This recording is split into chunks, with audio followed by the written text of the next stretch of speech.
This episode of the CyberWire is made possible in part by Barracuda. Every 11 seconds, there's a new ransomware attack. Oil pipelines, universities, corporations, all paying millions of dollars. Barracuda says, don't pay the ransom. Before a ransomware attack occurs, train your team to recognize an attack and use anti-phishing technology. Protect your applications, and they can't get onto your network. Simple backup and restore solutions quickly recover your data without paying the ransom. Build your ransomware protection plan now. Go to barracuda.com/cyberwire. That's barracuda.com/cyberwire.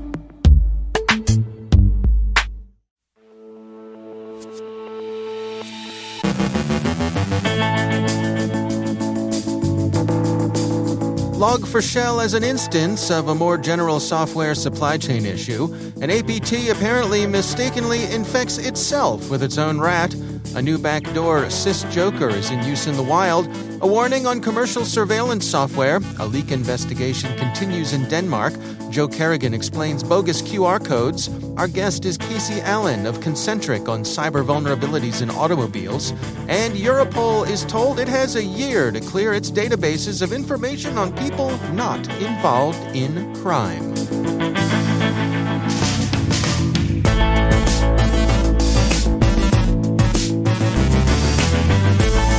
From the CyberWire studios at Data Tribe, I'm Dave Bittner with your CyberWire summary for Tuesday, January 11th, 2022.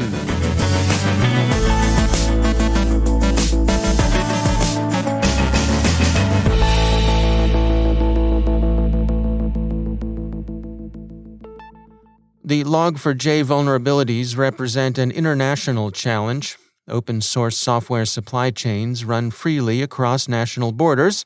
It's unsurprising that their vulnerabilities are no respecters of sovereignty. Australian authorities have been running through the same Log4Shell issues their U.S. counterparts are working on, and they've been doing so in close partnership with their Five Eyes allies. The Australian Signals Directorate and the Australian Cybersecurity Centre have been full participants in getting out guidance to the many stakeholders affected by the vulnerabilities in the open-source library. The Australian Associated Press today published an account of where the country stands with respect to remediation. So far, they're not seeing any significant incidents traceable to Log4Shell exploitation. The U.S. Cybersecurity and Infrastructure Security Agency's Known Exploited Vulnerabilities catalog now includes Log4Shell, and that's consistent with the agency's aspiration, expressed clearly during yesterday's media call, of serving as a single authoritative source for information on risk and remediation. The agency's leaders, while emphasizing the seriousness of the vulnerability, nonetheless offered a broadly optimistic view of the response. The incident is requiring organizations to manage an extraordinarily complicated supply chain with thousands of vendors, all of whom, CISA Director Easterly emphasized during yesterday's call, must prepare and deliver their own patches. Concern about the difficulty of the government gaining adequate insight into the scope of any particular risk has lent renewed urgency to lawmakers, Senator Peters among them, who are sponsoring legislation that would require organizations to report major cyber incidents. Roll call notes that House and Senate measures failed to make it through conference during the last session of Congress, but that efforts to arrive at a bill that could pass both houses would resume as Congress reconvenes. Log4j vulnerabilities will not be amenable to any quick or easy fix, and in this respect they represent, in heightened form, a problem that's common to open-source software generally. As Wired points out, not even the big stick the U.S. Federal Trade Commission has waved at businesses will be able to effect an overnight cure for the flaws. As CISA's Executive Assistant Director for Cybersecurity Eric Goldstein said yesterday, remediation will have a very long tail. The open-source software supply chain may have a free rider problem. Bleeping Computer reported an infinite loop a developer inserted into two widely used open-source libraries. It was a gesture of protest. The developer, whom Bleeping Computer identified as Maroc Squires, is thought to regard himself as having been exploited by the many organizations who've used his software without either adequate compensation or support. The Apache Foundation addressed this sentiment and its causes in a position paper. Security Week headlines its account of the paper, "Apache Foundation calls out open source leechers." That's a strong way of putting it, and we couldn't find any variant of leech, still less freeloader or parasite in the Apache text, but it's not too far off the mark. Apache doesn't call organizational users leechers or leeches, but its position paper describes a free rider problem. Apache puts it this way, quote, "We can't fix open source supply chain issues by focusing exclusively on the upstream producer," end quote. The downstream users of open source software should, Apache argues, contribute back, that is, help fix bugs, conduct security audits, and feedback the results. Cash, while welcome and useful, isn't sufficient. They say they eagerly welcome audits and fixes from any source and have a process defined for doing so.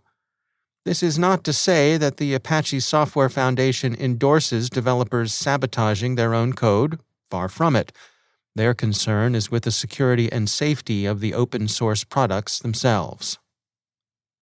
Malwarebytes reports that an advanced persistent threat seems to have infected itself with its own remote administration Trojan, specifically the bad news rat. The APT is patchwork, also known as dropping elephant, China strats, and quilted tiger. Patchwork is associated with the Indian government and has been observed collecting against targets in Pakistan. Malwarebytes was able to gain some insight into dropping elephant's interests. As usual, we like the animal names for APTs, so we're going to go with that one.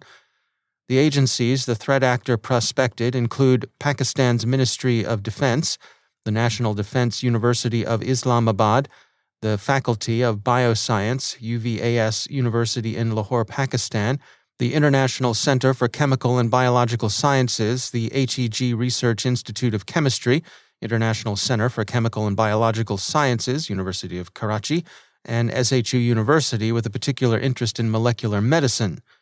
The targeting represents, according to Malwarebytes, a noticeable shift in the APT's interests. Quote, "While they continue to use the same lures and rat, the group has shown interest in a new kind of target.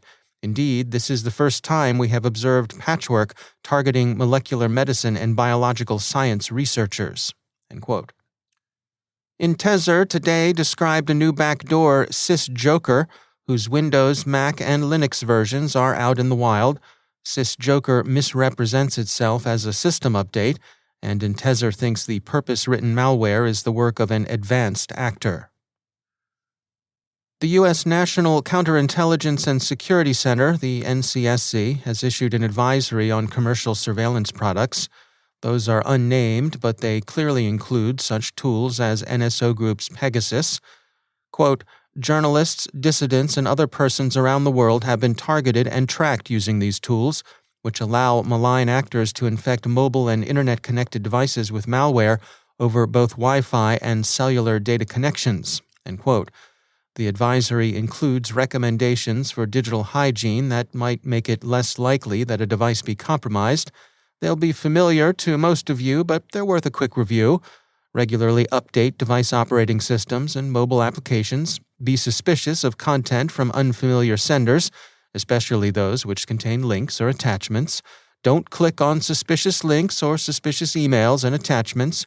Check URLs before clicking links or go to websites directly. Regularly restart mobile devices, which may help damage or remove malware implants. Encrypt and password protect your device.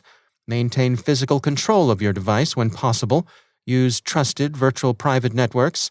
Disable geolocation options and cover your camera on devices. And finally, a commendation of paranoia as the sensible user's default psychological state. Quote, "While these steps mitigate risks, they don't eliminate them. It's always safest to behave as if the device is compromised, so be mindful of sensitive content." End quote. According to Reuters, the former director of Denmark's Foreign Intelligence Service, Lars Finsen, is being held in custody at least through February 4th while the government investigates leaks of highly classified material. This is the latest development in an investigation that's been running for over a year. Mr. Finson maintains he's innocent of any misconduct, and the government isn't revealing much publicly about what is surely a sensitive inquiry.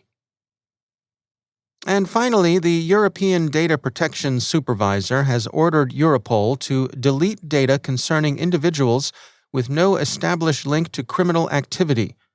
At issue is the data subject categorization. In the course of its investigations, Europol inevitably scoops up information on large numbers of people who turn out to have no connection with or involvement in the crimes that are the subject of the inquiries. But it's not supposed to hold this information indefinitely. The EDPS has decided to impose a time limit of 6 months, by which time Europol will have to determine any information's data subject categorization and purge information it has no legitimate investigative use for. The European Police Agency has 12 months to bring its practices into compliance with the 6-month limit.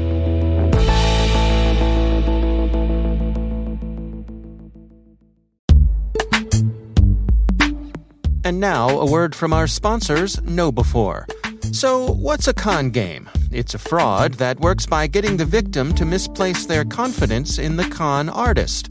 In the world of security, we call confidence tricks social engineering. And as our sponsors at KnowBe4 can tell you, human error is how most organizations get compromised. Where there's human contact, there can be con games.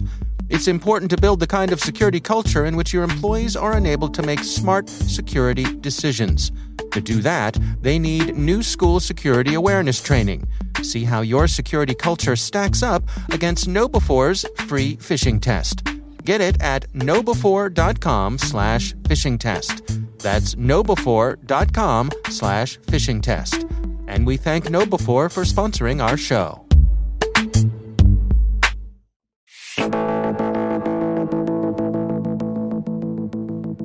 We are in the midst of multiple simultaneous transitions in the cars we drive, as automakers electrify their fleets and respond to consumer demand for enhanced connectivity and mobile device integration. I have on more than one occasion joked that my favorite iPhone accessory is my car.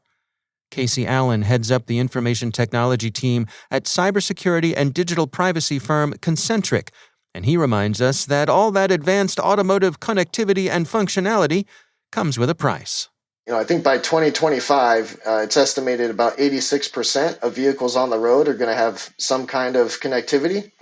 And with that, obviously, comes increased amounts of cybersecurity incidents. So 2019, I believe we saw 150 or so, which was a 94% increase year over year since 2016.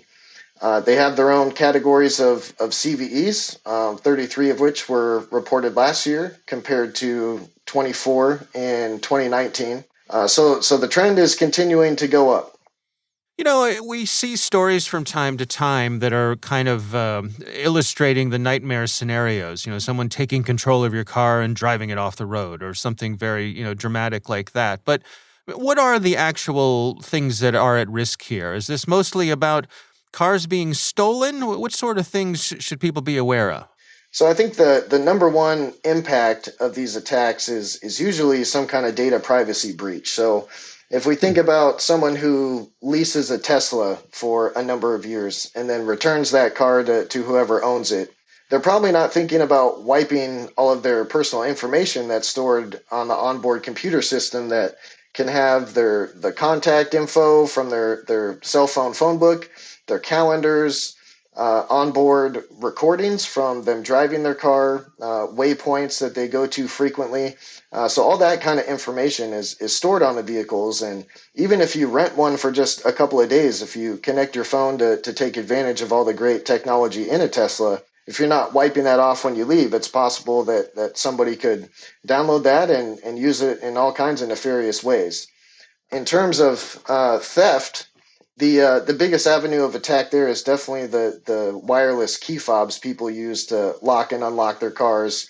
and a lot of them now have the push button start. So that's all done over radio frequencies, and with just a couple of dollars worth of hardware, it's relatively easy to intercept those communications from the key fob to the car, and then replay those to unlock it, start it up, and steal it. What about the car manufacturers themselves? What is their approach to this? Are they at the point of seeing security as being any sort of competitive advantage? I think they're going to have to. Tesla, well, first of all, pretty much all the major car manufacturers now have bug bounty programs, which I think has really helped. Just Uber alone, I think their bug bounty has resulted in about 1,500 vulnerabilities being reported. But one interesting thing that Tesla's done as the result of a bug bounty disclosure is they've actually introduced code signing into their onboard computer systems, which I really think is one of the ways that these vulnerabilities are going to be locked down. But it's much easier for a manufacturer like Tesla to do that than, say, the manufacturers in Detroit that have much more disparate supply chains where they're getting pieces and components from many different places. It's going to be hard to bring uniformity to those processes. What about people's right to repair? As these systems become more complex, and it's not just getting under the hood with a wrench and an electric meter. Do we find ourselves with sort of a natural tension here between the sophistication that consumers want, but also the ability to protect people from getting under there and maybe causing things to go wrong? Yeah, certainly. There's a lot of these vulnerabilities are unintentionally discovered by, what you might call gray hats that are trying to augment some of the features in their vehicle or do customization to them. But, a close friend of mine who's been an auto mechanic for the last 20 years says, it's not enough to have an auto mechanic degree anymore. You also have to have a computer science degree to really understand how the systems are working together in these vehicles. So, in some ways, as more technology is being put in these vehicles, number of vulnerabilities is going to increase, as is the cost of maintenance and updates, because now we're not just replacing brake pads, we also have to make sure that firmware is up to date and patched against whatever the latest vulnerability is. That's Casey Allen from Concentric.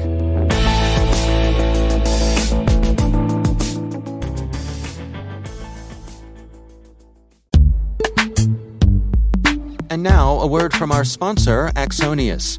Securing assets, whether managed, unmanaged, ephemeral, or in the cloud, is a tricky task. Why? Because you can't secure what you don't know exists. But the days of not knowing are over. Enter Axonius. The Axonius cybersecurity asset management platform correlates asset data from existing solutions to provide an always up-to-date inventory, uncover gaps, and automate action. Axonius gives IT and security teams the confidence to control complexity by mitigating threats, navigating risk, decreasing incidents, and informing business-level strategy, all while eliminating manual, repetitive tasks. Visit axonius.com/cyberwire to learn more and try it for free. That's axonius.com/cyberwire. And we thank Axonius for sponsoring our show.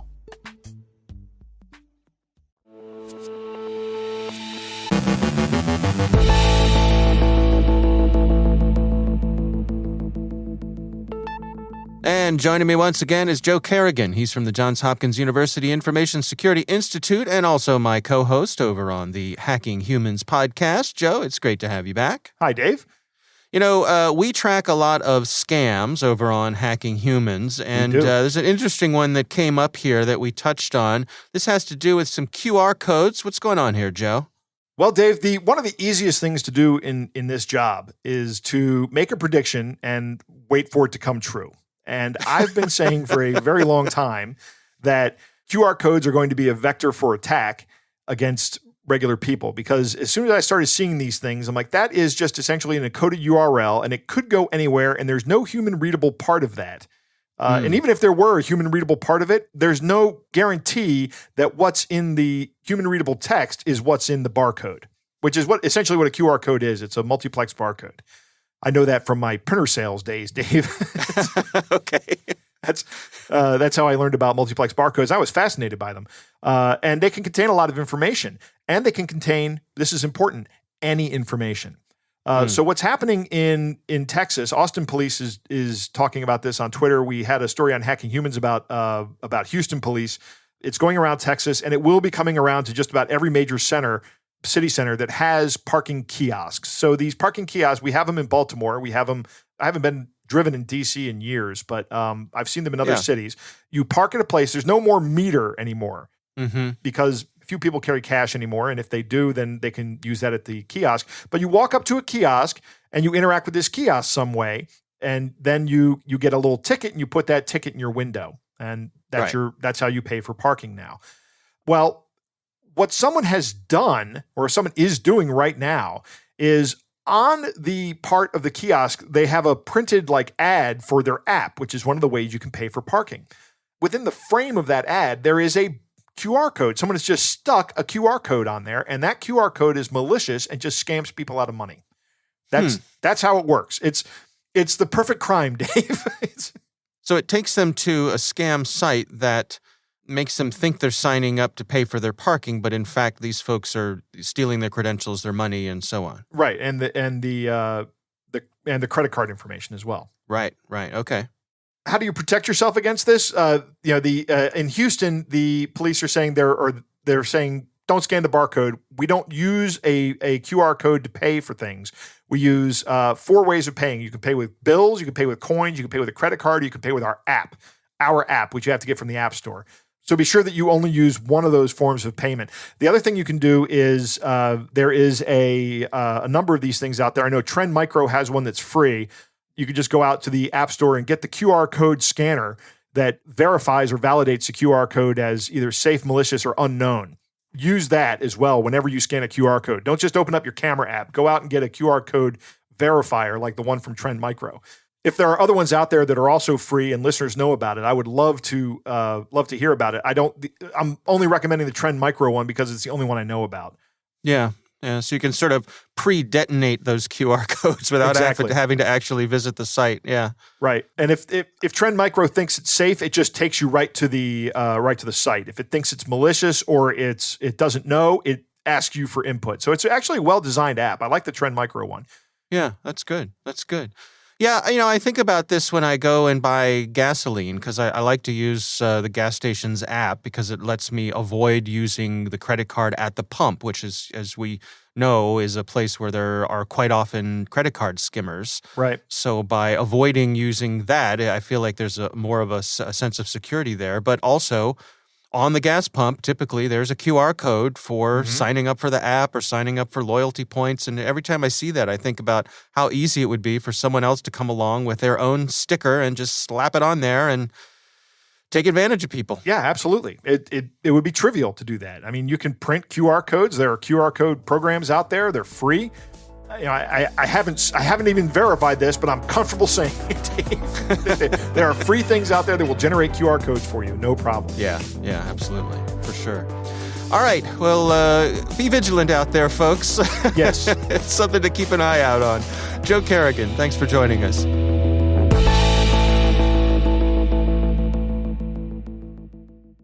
Thanks to all of our sponsors for making the CyberWire possible, especially our supporting sponsor, Arctic Wolf.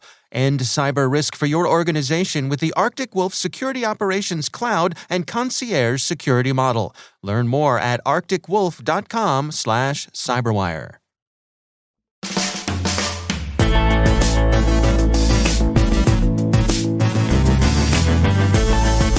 And that's the CyberWire. For links to all of today's stories, check out our daily briefing at thecyberwire.com.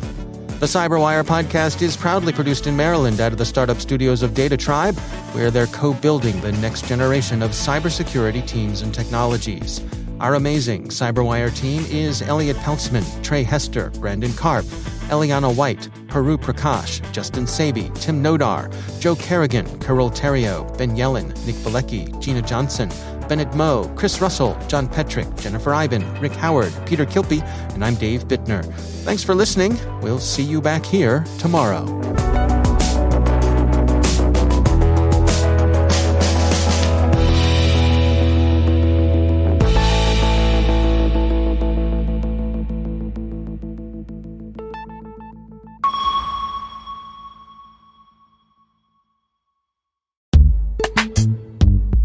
This episode of the CyberWire is made possible in part by Menlo Private Access. Only Menlo Private Access provides true zero-trust access to private applications. Their elastic isolation core separates users from applications, ensuring every connection is authenticated, visible, and secure. Simple to deploy, scale, and manage, Menlo Private Access lets users seamlessly access the tools they need to do their job, but only those tools, protecting applications, devices, and users from malicious behavior. To learn more about Menlo Private Access, visit menlosecurity.com/cyberwire.